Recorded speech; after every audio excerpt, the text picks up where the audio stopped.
Hi, this is John Carney, Product Engineer at Cadence, and this is a short how-to video on editing a footprint inside of Allegro X. For example, let's say you need to edit this footprint for all these SW devices. The first thing you would do is select the component, and from your right mouse button, choose Edit Footprint. If the footprint was found in your library, it'll open up the footprint from your library. If it was not found in your library, you'll be presented with this question asking if you want to export the footprint from this database into your working directory to edit it. After the footprint was exported, a second Allegro X window will open in the footprint editor.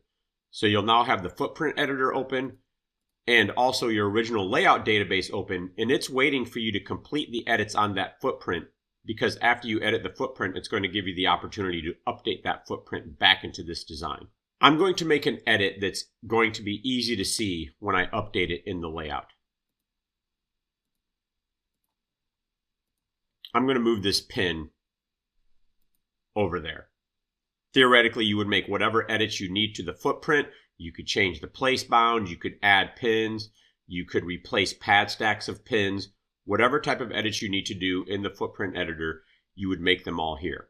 Once you're done making the edits, under the File menu, choose Exit.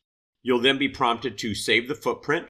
Back in the Layout editor, it'll recognize that the footprint editor is closed, and it'll ask you how you want to apply those updates to your design.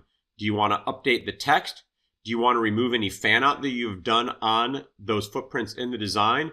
And do you want to refresh any associated pad stacks with that footprint? Once you hit OK, it's going to apply that updated footprint to the entire layout database. Now you can see that pin has been moved in every instance of that footprint in the design.